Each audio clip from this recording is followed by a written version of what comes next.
નમસ્કાર જોહાર સાથીઓ, હું રાજેશ કુમાર દામા એડવોકેટ દાંતા વિધાનસભા પ્રભારી આમ આદમી પાર્ટી પરિવાર વતી આપણે એક દેશનો ગંભીરમાં ગંભીર સમસ્યાનો પ્રશ્ન લઈ આપણી વચ્ચે આવીશું। સાથીઓ, આપણો દેશ એ લોકશાહી દેશ છે। લોકોથી લોકો વડે, લોકો દ્વારા ચાલતા શાસનને લોકશાહી કહેવાય છે।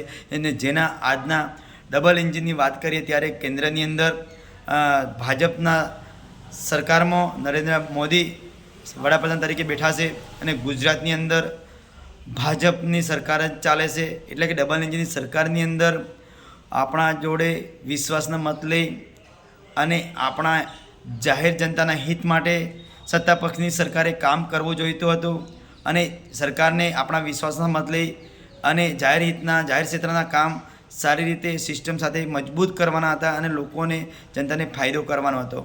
અને જનતાને ફાયદો કરવાની જગ્યાએ આજે આપણે જનતાના ટેક્સના રૂપિયા, જે કરોડો રૂપિયા સરકારના તિજોરીમાં જમા થાય છે, એ તિજોરીમાં સરકાર આપણા ટેક્સના પૈસાથી આપણા જ સરકારના મોંમાં બેઠેલા મંત્રી, મિનિસ્ટર, ધારાસભ્ય, કર્મચારીઓ, કલેક્ટર હોય, તમામ પંચાયતના પટાવાળાથી લઈને રાષ્ટ્રપતિ સુધી આપણા ટેક્સના પૈસાથી પગાર મળતો હોય અને આપણા ટેક્સના પૈસાથી શિક્ષણ હોય, આરોગ્ય હોય, રોજગાર હોય, ભાઈચારા ભાવના હોય, એ સરકારી વિભાગ ચાલતા હોય અને એ વિભાગની અંદર આજે જનતાને ફાયદો જવાની જગ્યાએ, જનતાનો મજબૂત વિકાસ થવાની જગ્યાએ આજે ફક્ત અને ફક્ત આ ભાજપના શાસનની અંદર ફક્ત અને ફક્ત નેતાઓનો, પ્રતિનિધિઓનો અને મંત્રી મિનિસ્ટરનો ફાયદો થઈ રહ્યો છે।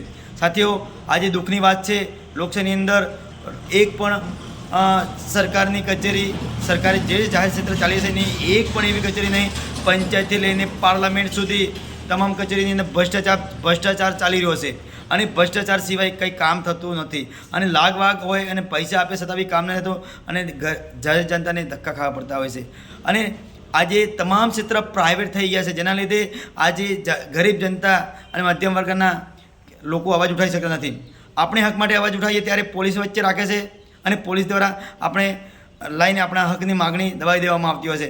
સાથીઓ, હવે આપણે સહન કરવાનું નથી, કેમ કે શિક્ષણના લેવલે તમામ શિક્ષણ વિભાગો પ્રાઇવેટ થઈ ગયા અને સરકાર પરીક્ષા લે એમાં પણ પેપરો લિંક થતા હોય, ફૂટી જતા હોય, આપણા પરિવારનું ભવિષ્ય, આજે શિક્ષણનું ભવિષ્ય ખતરામાં છે।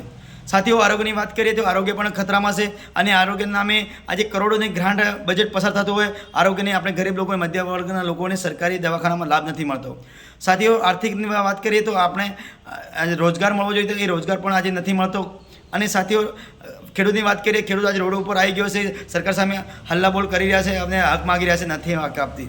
સાથીઓ, હવે આવી રીતે સરકાર તમામ જાહેર ક્ષેત્ર પ્રાઇવેટ કરી ચૂક્યા છે। એની અંદર આજે આપણા સૌના દેશવાસીઓ માટે એક મોટું ષડયંત્ર સરકાર કેટલા સમયથી ચલાવી રહી છે, એ છે E20 પેટ્રોલ મિશ્રણ। આ E20 પેટ્રોલ શું છે? E20 પેટ્રોલ એટલે 20% ઇથોલિન।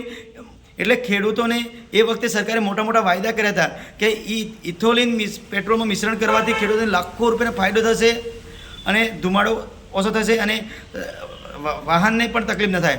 સાથીઓ, E20 પેટ્રોલના મિશ્રણ લીધે આજે દેશની અંદર કરોડો વાહનો ચાલી રહ્યા છે।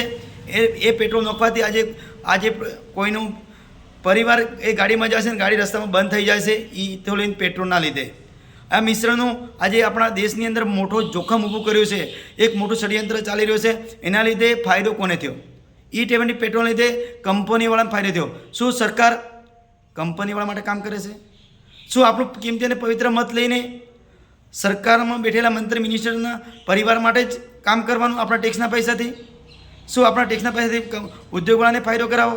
ના, એવું નથી। આપણે નથી બોલતા, એટલા માટે હવે આપણે સૌ જાગૃત બનવું પડશે। હવે ગઈકાલની વાત કરવા જઈએ ત્યારે E20 પેટ્રોલને લઈને દેશની ચિંતા કરતા એવા રાષ્ટ્રીય સંયોજક અરવિંદ કેજરીવાલ સાહેબજી એક દિલ્હીમાં ટાઉન હોલ ખાતે લાઈવ પ્રસારણ કર્યું હતું, જેની અંદર 7 લાખથી વધુ લોકો જોડાણા હતા અને આ સત્તા પક્ષની ડબલ એન્જિન સરકારની અંદર સખત વિરોધ દર્શાવ્યો છે। તો એ વિરોધ શેનો છે?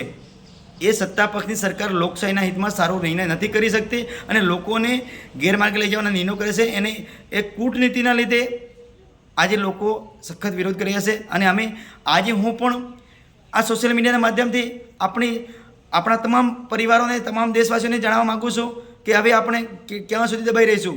લોકશાહીની અંદર લોકોનો અવાજ એ સર્વોપરી છે. લોકોથી લોકો વડે ચાલતા શાસનની અંદર જ્યાં સુધી લોકોનો અવાજ સત્તાપક્ષની સરકાર ના સાંભળે ત્યાં આપણે એક થઈને અવાજ ઉઠાવીશું તો 100% સરકારને સાંભળવો પડશે. તાજેતરની અંદર જંતર મંતરની અંદર વિદ્યાર્થીઓ, લાખો વિદ્યાર્થીઓને આપણે સહયોગ કર્યો, સપોર્ટ કર્યો અને એ શિક્ષણ મંત્રી પ્રધાનમંત્રી રાજીનામું આપવું પડે. એવી રીતે આપણે સૌ સાથે મળીને આ લડાઈ લડીશું તો 100% E20 પેટ્રોલનું મિશ્રણ બંધ થઈ જશે. અથવા જો સરકાર બંધ ન કરે તો એ વૈકલ્પિક દરેક પેટ્રોલ પર વૈકલ્પિક વ્યવસ્થા કરવામાં આવે અને શુદ્ધ પેટ્રોલ આપવામાં આવે. અને જેટલા E20 પેટ્રોલના લીધે જેટલા વાહનો નુકસાન થયા છે એનું નુકસાન વળતર સરકારના ખિસ્સામાંથી સરકાર વળતર આપે.